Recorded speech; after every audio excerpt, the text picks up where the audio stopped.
So I did some sketching today looking at the authorship environment.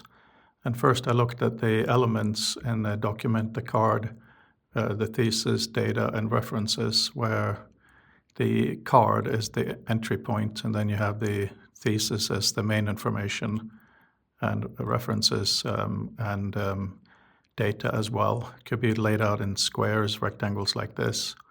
Could have the outline dragged into space a little bit like what we've been doing with Andrew. And then there's the question of what reading is after skimming, getting information, checking, and finding the information later and sharing it. And looking more at finding information while authoring based on what's been annotated and how to insert that. It's interesting questions. And then on to further active reading on paper, why that's comfortable. The reading angle matters. In a headset, we don't have anything to do with our hands.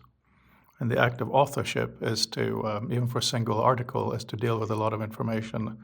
So the hiding and showing is important. So that leads to the control of space. The user must be able to control the space, because even if it's unlimited, the human mind and eye isn't. So then there are other ways to showing kind of these volumes, going over to looking at what would be in the volumes, what the metadata would need to be to support them, and then looking at authorship, which is shaping a volume for a reader from thoughts, notes, and sources.